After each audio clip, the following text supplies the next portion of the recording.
Continuando o nosso jejum de 21 dias, com base no livro de Daniel, em Daniel 9. Vamos continuar lendo os versículos de 11 a 15. E no versículo 11 e 12, aonde nós temos aqui Israel e Jerusalém, eu vou trocar por Brasil. Sim, todo o Brasil transgrediu a sua lei, desviando-se para não obedecer a tua voz. Por isso, a maldição e o juramento que estão escritos na lei de Moisés, servo de Deus, se derramaram sobre nós, porque pecamos contra ele. E ele confirmou a sua palavra que falou contra nós e contra os nossos juízes que nos julgavam, trazendo sobre nós um grande mal, porquanto debaixo de todo o céu nunca se fez como se tem feito no Brasil. Como está escrito na lei de Moisés, todo esse mal nos sobreveio. Apesar disso, não suplicamos a face do nosso Deus, para nos convertermos das nossas iniquidades e para aplicarmos a tua verdade. Por isso o Senhor vigiou sobre o mal e trouxe sobre nós, porque justo é o Senhor nosso Deus em todas as suas obras que fez, pois não obedecemos a sua voz. Agora, pois, ó Senhor nosso Deus, que tiraste o teu povo da terra do Egito com mão poderosa e ganhaste para ti nome, como hoje se vê, temos pecado, temos procedido impiamente. E quando se fala aqui da escolha em não obedecer, da escolha da maldição, nós precisamos lembrar o que é que está escrito lá no livro de Deuteronômio. Deuteronômio, ele foi escrito exatamente no momento em que o povo de Israel estava prestes a atravessar o Jordão. Eles cumpriram os 40 anos no deserto, durante todo o êxodo, foram 40 anos ali, e aí quando toda aquela geração que pecou e não acreditou no Senhor, quando eles morreram no deserto, o último morreu, aí Deus preparou Josué para assumir o povo, a liderança do povo de Israel, e através de Moisés fez todo uma releitura das leis que foram apresentadas. E ali, diante do povo, ele colocou a opção de escolha. Eis que coloco diante de vocês o bem e o mal. Escolham, pois, o bem, para que sejam bem-sucedidos em tudo que vocês fizerem. Foi isso que o Senhor colocou para o povo e descreveu quais seriam as bênçãos e quais seriam as maldições. As bênçãos em obedecer e as maldições em não obedecer, em não dar ouvidos à voz de Deus. E lá no capítulo 28 de Deuteronômio, enquanto o Senhor está descrevendo através de Moisés todas as maldições, impressionante que assim, o capítulo 28 de Deuteronômio, ele tem 65 versículos. De 1 a 15, o Senhor escreve as bênçãos, que são maravilhosas. Só que de 16 a 65, ele descreve as maldições. Tudo que vai acontecer de ruim. E inclusive no meio dessas maldições, ele já declara que se não obedecerem, não forem fiéis ao Senhor, vai chegar um tempo em que eles serão levados cativos. Eles serão tirados da terra prometida e serão levados como escravos. Então ali o Senhor já profetizou aquilo que depois em Isaías estaria se cumprindo ali quando o rei Ezequias, por ser um rei que agradava o coração de Deus, mas fez coisas que não agradavam ao Senhor, preferiu confiar em outros reinos do que confiar no Senhor e depois mostrar as riquezas de Israel. Aí Deus levanta Isaías e profetiza os 70 anos de juízo sobre o povo de Israel. E aí no versículo 29 de Deuteronômio 28, tem um versículo que é muito interessante. É o versículo 29, ele fala assim: ao meio-dia vocês ficarão tateando às voltas, como um cego na escuridão. Vocês não serão bem-sucedidos em nada que fizerem. Dia após dia serão oprimidos e roubados, sem que ninguém os salve. Isso me lembrou como o Brasil está hoje.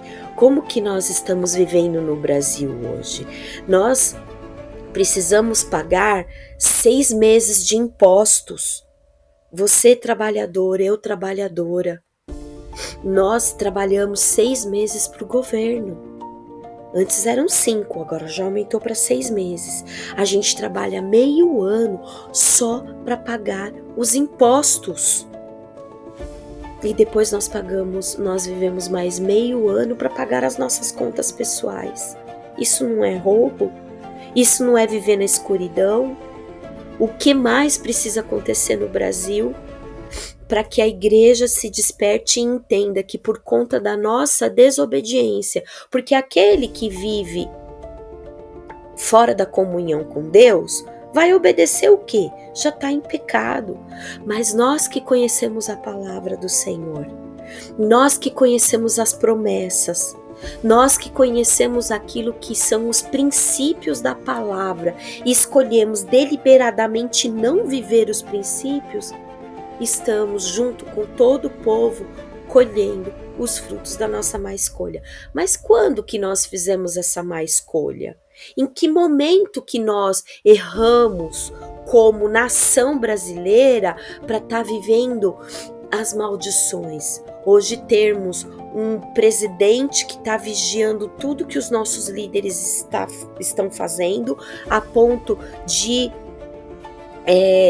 deliberar, de colocar sanções contra toda a nação brasileira por conta de alguns líderes que estão aí agindo contra aquilo que são os princípios democráticos da nação americana. Bom, tudo começou com o nosso voto. Começou lá em 85, quando o Brasil se tornou uma república democrática. E o voto direto foi instituído novamente no Brasil. Então nós tínhamos o poder do voto e nós tínhamos que escolher bem os nossos líderes. E aí na primeira eleição nós escolhemos o Collor. Fernando Collor foi tirado da presidência através do impeachment, o primeiro presidente que foi escolhido por voto direto. E aí assumiu Itamar Franco. E depois, com a criação do Plano Real, veio Fernando Henrique Cardoso, que foi presidente de 95 a 2003. E aí em 2003 começamos a era Lula. 2003 a 2011, depois veio a Dilma Rousseff, de 2011 a 2016, que só foi interrompido por conta do impeachment dela também. E aí Temer assume o lugar dela de 2016 a 2018. Em 2019 nós tivemos o Bolsonaro, de 19 a 22. E aí voltou o Lula no poder e está até agora. Então assim, o voto, o que é o voto? É uma declaração que você vai lá na urna e faz uma declaração de escolha. Eu escolho esta pessoa para ser o meu governante, para me representar. Então você está dando uma autoridade, você está dando poder a uma pessoa. Então quando os crentes dizem que não pode misturar política com religião, já começou aí o engano. Se uma república democrática de voto direto escolhe mal o seu líder, a nação toda geme. E nós estamos gemendo por conta da nossa má escolha. Ah, mas o Bolsonaro não era de Deus. do diabo também não era. Talvez não fosse a melhor opção dentro daquilo que é o centro da vontade de Deus. Mas se nós colocássemos na balança o que cada um defendia, ou o que cada um já fez por essa nação, será mesmo que o Bolsonaro era a pior escolha? E o que nós tivemos de evangélicos, cristãos, escolhendo o Lula como presidente? E agora, pergunto a vocês que o escolheram como presidente, vocês continuam confirmando essa escolha? Ele realmente foi a melhor escolha para o Brasil? Então, diante dessa colocação, eu quero convidá-los a fazer essa oração de arrependimento por termos feito uma má escolha, porque Deus colocou claramente diante de nós nas eleições de 22. Eu coloco diante de vocês a bênção e a maldição. Mas por conta desse revanchismo ideológico que o Brasil vive hoje, colocando a ideologia acima das escrituras, acima dos princípios bíblicos, a gente está vivendo esse caos que o Brasil está vivendo hoje. Então, vamos orar, vamos reconhecer que o Senhor, Ele é Deus sobre o Brasil, mas que nós tiramos dele a autoridade que nos abençoaria e colocamos a autoridade que hoje tem nos amaldiçoado. Pai querido, Deus de amor, eu quero neste momento, Senhor, em nome de Jesus, nos colocar diante do Teu trono, Pai, numa situação, ó Deus, de humilhação, Senhor, reconhecendo que o povo brasileiro, em especial, ó Deus, aqueles que se chamam pelo Teu nome, fizeram a escolha errada. Entregamos, ó Deus, a autoridade que vem das Tuas mãos, Senhor. Entregamos, através do nosso voto, a autoridade que o Senhor entregou nas nossas mãos, para colocar nas mãos de um governante que primasse pelos princípios da Tua palavra, que tivesse aliança com Israel, que tivesse aliança com a verdade. Nós entregamos, ó Deus, nas mãos de alguém que tem se levantado contra Israel, que tem feito declarações contra a nação de Israel, que rompeu os laços com Israel, que tem laços com a mentira, que tem laços, ó Deus, com aquilo que é o derramamento de sangue inocente, que tem laços, ó Deus, com outros líderes que têm oprimido o seu povo através, ó Deus, da ditadura, através, ó Deus, de escolhas que vêm para oprimir o povo, através de escolhas que fazem alianças com sistemas políticos ocultos, sistemas políticos que não te agradam, sistemas políticos que te excluem totalmente da governança de uma nação, Senhor. Nós te pedimos perdão por termos entregue nas mãos deste homem a autoridade. Independente se as eleições foram limpas ou não, existiu sim uma parcela significativa do povo brasileiro, em especial do povo que se chama pelo teu nome, daqueles que se dizem teus filhos, e entregou nas mãos deste homem, do Luiz Inácio, a autoridade para governar toda a nação brasileira. Senhor, te pedimos perdão por isso. Te pedimos perdão por todos aqueles que votaram a favor. Te pedimos perdão por todos aqueles que votaram nos políticos de estimação, naqueles que estão, ó Deus, hoje lá no poder novamente, na Casa Legislativa, principalmente no Senado, Senhor, como aquele senador lá da Amazônia, Pai, aquele senador que hoje é presidente do Senado e está aí barrando o voto para poder equilibrar os poderes novamente.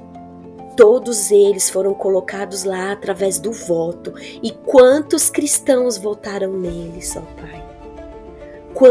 Quantos cristãos, ó Deus, não perguntaram para o Senhor em quem eu devo votar?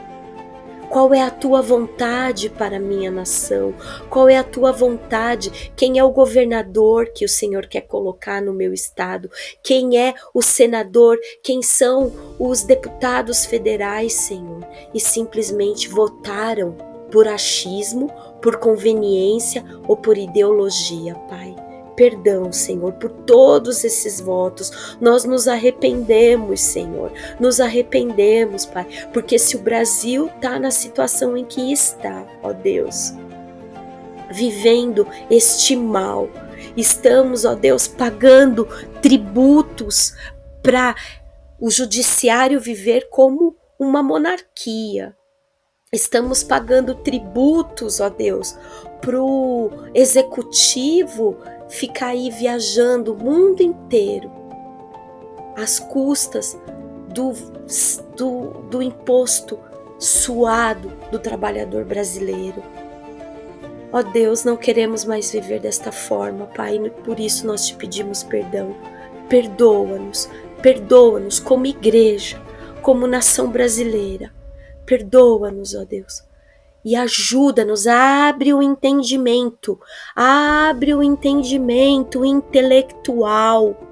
A tua palavra, ela diz que o povo perece por falta de conhecimento, e é justamente por não conhecer as ideologias nefastas do marxismo, as ideologias do socialismo, as ideologias comunistas, e não conhecer profundamente as tuas escrituras, é que podemos dizer que existem cristãos de esquerda. Senhor, Deus de misericórdia, tem misericórdia desses que dizem uma blasfêmia dessa contra a tua palavra, e abre o entendimento daqueles que estão sendo massa de manobra. Abre, Senhor, os olhos, traz o entendimento, Senhor, daquilo que é a verdade da tua palavra, e ensina o teu povo que se chama pelo teu nome, se humilhar e orar e se converter dos seus maus caminhos, Senhor, e se arrepender dos seus pecados e aprender a diferenciar, Senhor, as ideologias humanas, demoníacas, daquilo que é a verdade dos princípios judaicos cristãos da tua palavra, Pai. Em nome de Jesus é o que nós te clamamos. Vem, Senhor, vem em socorro do teu povo. Ouve o nosso gemido, como o Senhor ouviu o gemido do povo de Israel enquanto era escravo lá no Egito. Ouve o nosso gemido, Senhor, e muda a sorte da nossa nação. Em nome de Cristo Jesus te pedimos. Amém e amém.